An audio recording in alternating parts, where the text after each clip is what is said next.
1. You will hear a conversation between a person carrying out a survey in a large UK city and a passerby. First, you have some time to look at questions 1 to 4.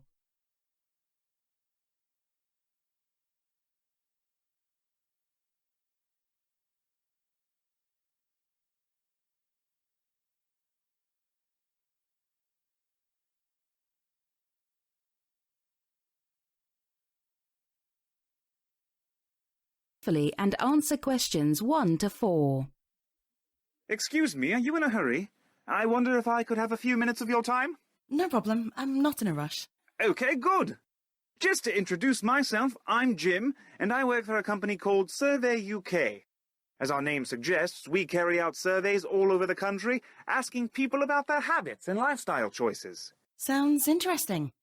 So, what's the topic for today? Well, we've been asked by Leeds City Council to come here today and find out more about what people think about the city centre, and in particular, to collect different views on the current range of facilities. If you wouldn't mind, I'd like to ask you a few questions. It shouldn't take up too much time. That's fine. Fire away. Right. To start, I'll need to take a few of your personal details, if you don't mind. No, that's fine. And also, I'm pleased to say you'll be entered into our monthly prize draw with a chance to win £100. Well, I should be so lucky. The name's Mary Trickett. That's Trickett. Sorry, Mary, was that 1 T or 2 T's? 2 T's, 3 if you count the first one. I'll say it again. Trickett. Thanks. And your address? That's easier. It's 14 Bay Road, Leeds. And the postcode is L11 2PQ. Sorry, did you say L11 2PU? No, 2PQ. Ah, and what do you do? We just want to make sure we survey a wide range of people, that's all. I'm an office manager, actually. Oh, so you get to boss people around. Thanks. And do you have a contact telephone number? Just in case we follow up.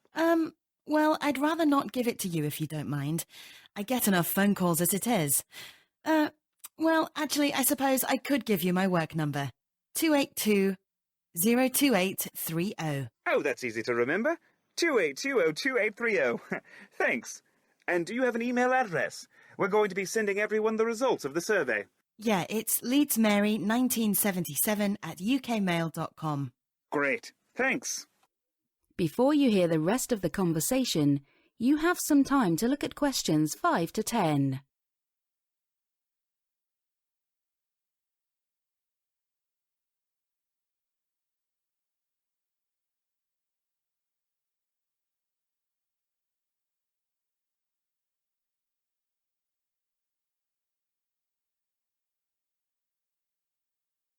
Now listen and answer questions 5 to 10. Right. Now that we've got that out of the way, just a few quick questions. Okay, sounds good. So, firstly, how often do you come into the city centre? Well, my company is just across from the main shopping mall, so I'm there every day, more or less. But I suppose in terms of actually doing some serious shopping, then generally only a couple of times a month. I like to invite my gal pals to make a day of it, you know. So, thinking about the city centre, what changes have you noticed recently? Well, quite a few, actually. The council have obviously spent quite a bit in recent years to make it more modern, and I like how they've added some new areas. I especially like that food street with lots of trendy places to eat and coffee bars. That's always full of people. Of course, there's still that link to the old days with the cinema and the big department store. Oh, and I'm also pleased they've got rid of that old amusement arcade as well. Anything else? Yes, well, obviously I'm a mother, so I'm really happy that there's more places for my little one nowadays. The main one that comes into mind is that new day centre for kids that's just opened up. It's great. You can drop your kid off where you go shopping, and there's so much for them to do. Oh, and I love that little garden behind the library as well. I think it's something the council have been working on for a while now, and now it's finished, we finally have the chance to use it. I think it's a lovely place to escape from the hustle and bustle of a busy city. Great. I don't want to take up much more of your time, so just quickly, what problems do you see in the city centre and what should be done about them? That's a good question. Let me see. Well, there are quite a few boy racers who drive really quickly. There are lots of traffic lights, but they don't seem to slow them down, so I think more speed cameras would be more effective. Good suggestion. Anything else? Oh yes, and I usually get the bus to work in the morning, but recently there seems to be fewer of them, so more would be good, especially at around 7 a.m. They seem to have enough running in the evening. Maybe the council could hire more drivers. Well, that's a nice idea. Oh, and one more thing. It would be nice to have a bigger variety of different shops, like there were in the old days. As an example, look around. How many phone shops do you see? Why not have more music shops or something else more interesting? Okay, I've made a note of that. Well, thanks very much for your time and for your feedback today, Mary. That's great stuff. Have a good day, and good luck in the prize draw. Thanks. That is the end of part 1. You now have half a minute to check your answers.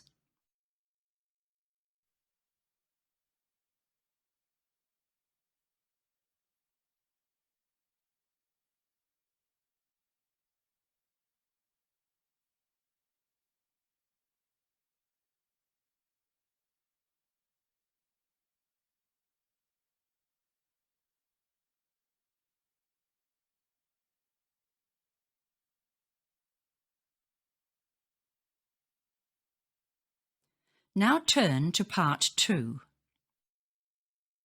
Part 2. You will hear a museum director talking about his museum. First, you have some time to look at questions 11 to 14.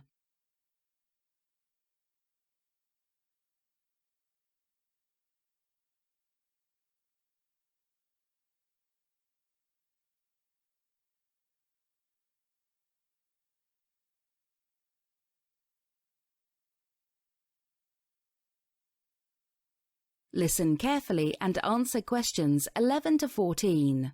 Hello everyone, and thanks for coming on this very exciting day as we launch the UK's first National Museum of Nursing here in London. My name's Mark Fisher and I'm the director of the museum. As most of you all know, this building began life as the Royal Victoria Nursing College. As you might have guessed from the name, it was officially opened during the reign of Queen Victoria in the 19th century. At that time, there was a strong movement calling for increased professionalism in the field of nursing. So in 1855, the relevant government department granted permission for this Institute of Education and Research to be established here in London on the bank of the River Thames. It was officially opened 2 years later. At 7 stories high, it was one of the tallest buildings in London at the time of construction. It contained 85 individual rooms, including 25 classrooms, 4 lecture theatres, and 8 wards for nursing practice. Most of the other rooms were used as offices and for storage space. The construction of the building cost £2 million, around £800 million in today's money, which shows that the development of the nursing profession was a top priority at the time. The golden age for this institute was between the 2 world wars. In the 1920s, it was considered the leading nursing college in the world. Nurses from all over the world came here to study, especially from India, Canada, Australia and New Zealand. The USA and some of our European neighbours like France also sent trainees, but not in the same numbers. However, in the late 1990s, it was felt that upgrading the building to meet the demands of 21st century nursing would cost too much. It was decided instead to build a new state-of-the-art college in the Midlands in Derby. For a time, the survival of this place was in doubt, but in 2012, permission was granted to convert it into a National Museum of Nursing, and that is why we are all here today. Before you hear the rest of the talk, you have some time to look at questions 15 to 20.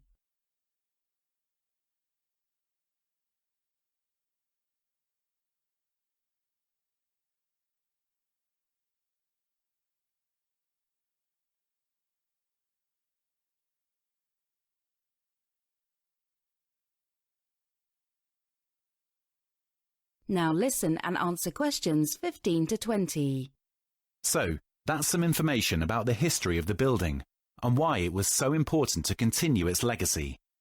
Now I'd like to move on to introduce some of our new department managers who will be in charge of the day-to-day running of this museum and explain what their roles will be.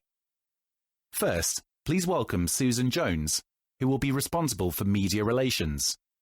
Her degree was in marketing, but she has spent most of her career working for some of our most prestigious national newspapers as an arts correspondent. Susan has a deep knowledge of the museum world and will be making sure that our institution maintains a high profile and hopefully draws in the crowds. Next up, where's Vanessa? Oh, there she is. Well, Vanessa Redmond has had a long and colourful career in a number of fields, starting off in sales and eventually going back to university to get a postgraduate degree. As our Director of HR, she will be ensuring that we attract the most dynamic people to work in our museum and contribute to our success. Last but by no means least, I'd like to introduce Gordon Timms. Well, as such a well-known figure in the UK arts world, Gordon really needs no introduction. Having worked in museum maintenance for most of his career, I'm very glad that he has now decided to join us as our exhibitions manager.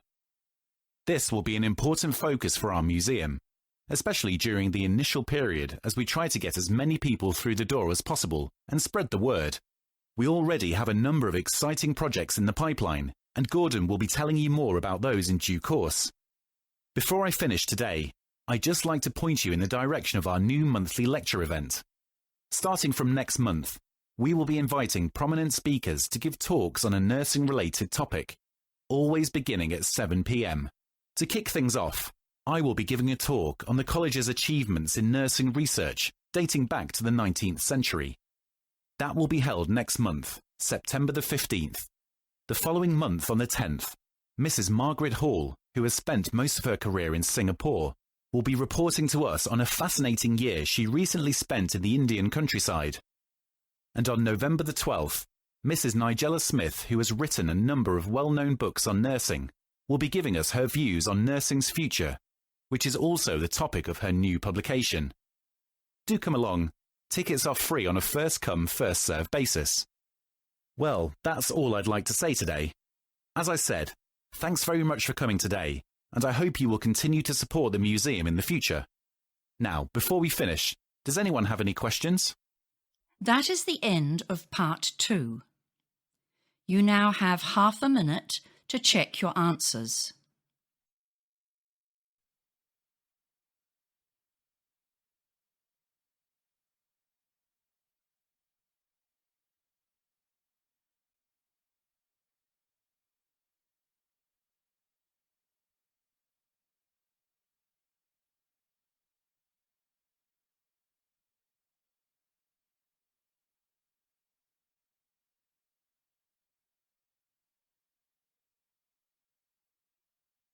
Now turn to part 3. Part 3.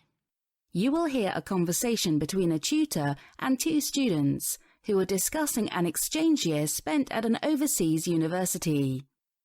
First, you have some time to look at questions 21 to 25.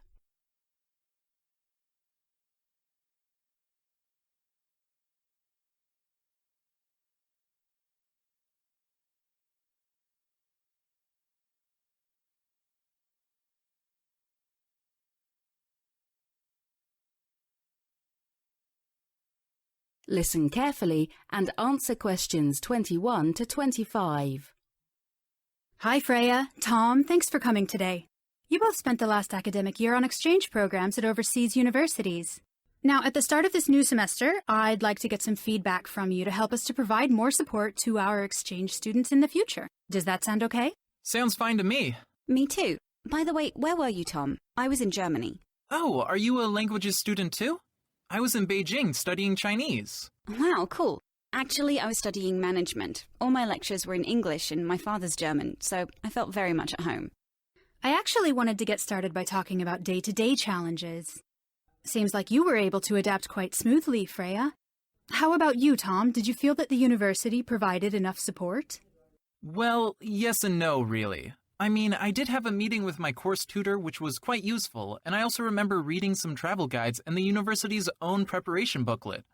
However, it was my first time to travel independently to another country, and I don't really think there is any program that can completely prepare someone for having to deal with living in a new country.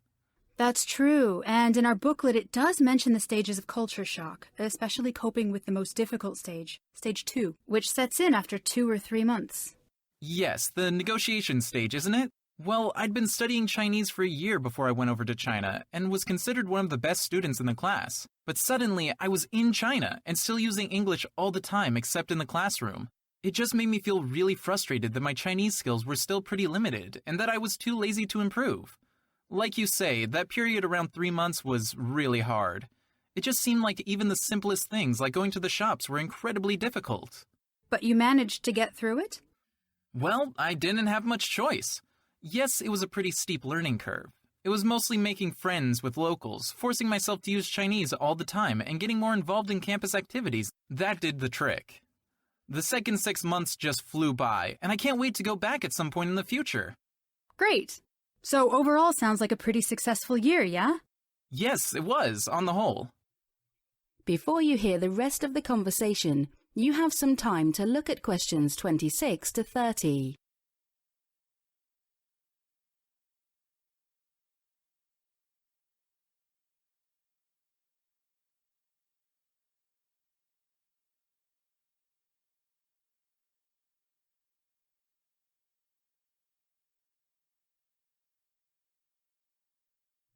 Now listen and answer questions 26 to 30. Okay, let's move on now to discuss in more detail some of the differences in the educational environment. Freya, shall we start with you? What were some of your main impressions? Well, the number of people attending lectures was much greater than I was used to, and the seminars were also quite large, so it was quite difficult to get direct feedback from tutors. And what about the learning process? Was it similar to what you were used to? Pretty much. Like I said, all the classes were in English. I did notice something different when analysing case studies, though. For example, in the UK, it seems generally more a case of trying to find the most practical solution, whereas in Germany, there was much more focus on finding a model or framework to deal with the problem more effectively. That was a real eye-opener, and it's definitely something to keep in mind in the future. So you mean that applying theory to practice is more common in German management training than in the UK? Interesting. Anything else? How about you, Tom? Thinking about the study side of things, was there anything in your experience of studying in China that surprised you or took a bit of getting used to? Well, I suppose the biggest challenge was that the teachers spoke in Chinese the whole time, and all the study materials were in Chinese, so there was no use of English to make things easier from time to time. Wow, sounds tough. And you were able to cope with that? Yes, eventually. Getting to know new people helped a lot as well, and as time went by, we got together more often to do homework and practice together. That really helped a lot, especially as I'm more of a group learner. I can definitely relate to that, Tom. I learnt so much from other students, sometimes even more than from the teachers, just because we were all in the same boat and wanted to get the most out of being there. Great. Before we finish, any other tips for potential exchange students? Well, yes, I'd certainly recommend going to take a look at the place before you start the course, just as a tourist, just to get familiar with the people and the living environment. Yes, I'd go along with that, though not easy when you have to go as far as China. Well, Tom and Freya, thanks again for coming today. The feedback you've given me has been really useful. That is the end of part 3. You now have half a minute to check your answers.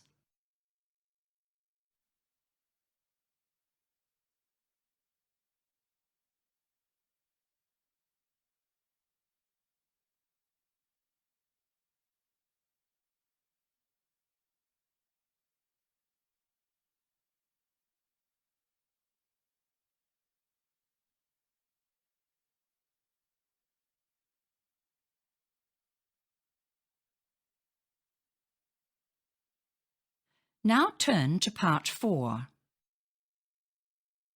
Part 4. You will hear a talk on the topic of what factors make people happy or unhappy with their job. First, you have some time to look at questions 31 to 36.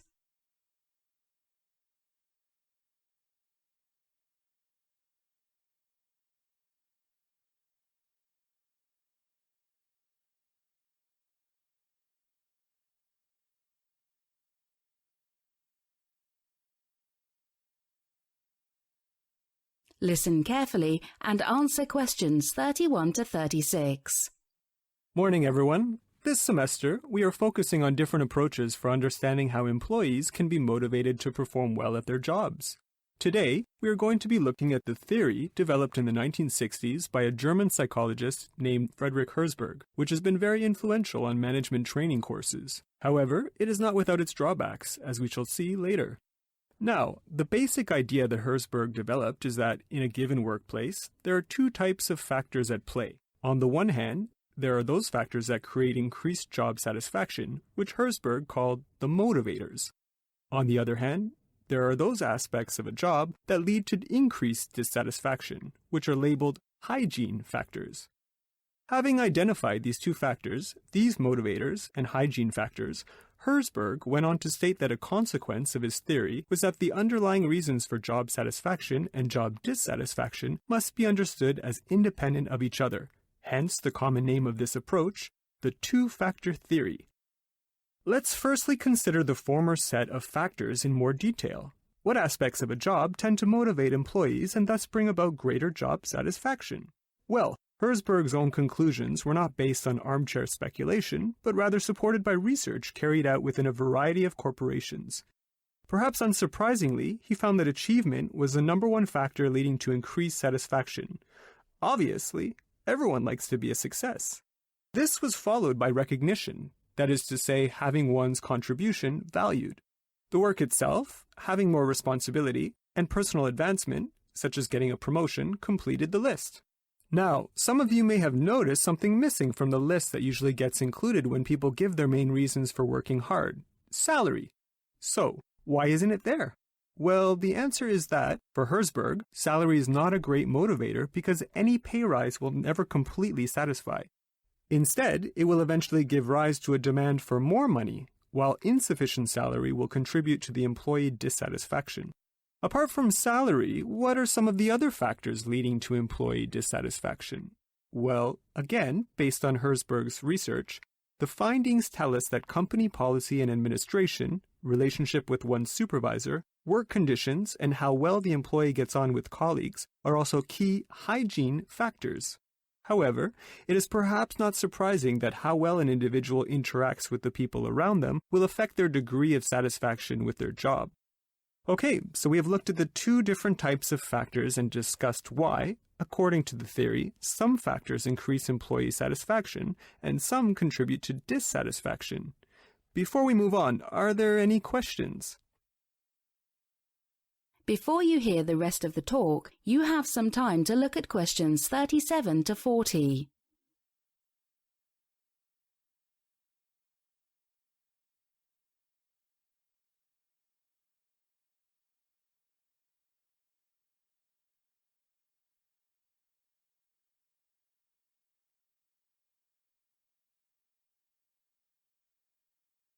Now listen and answer questions 37 to 40.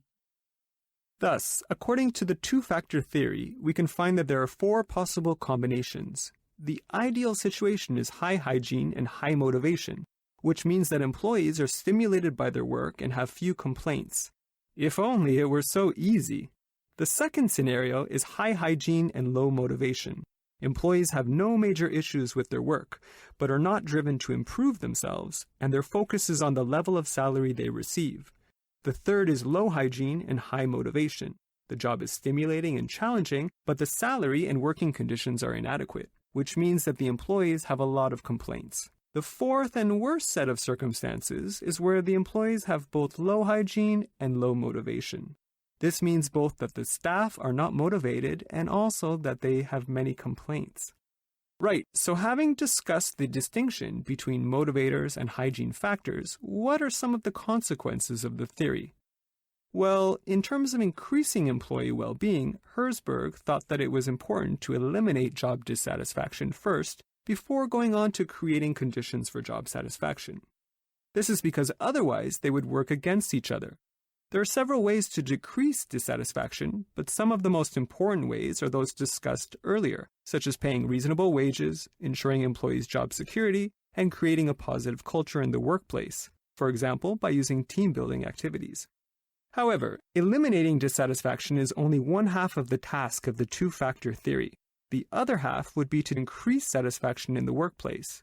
This can be done by improving on motivating factors, which are needed to stimulate an employee to achieve a higher level of performance. As previously mentioned, these often relate to opportunities for increased recognition, responsibilities and respect within the workplace, such as being assigned more challenging and rewarding tasks, or by achieving a promotion to a higher level position.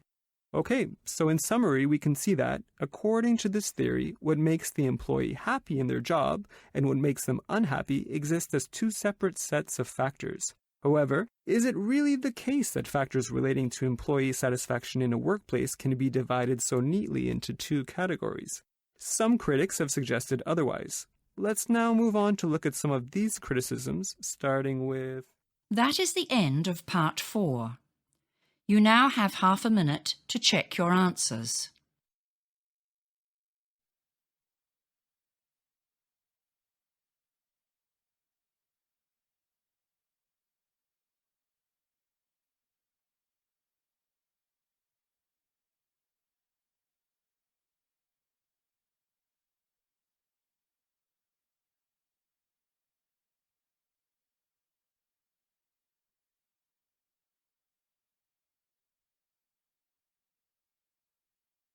That is the end of the listening test. You now have 10 minutes to transfer your answers.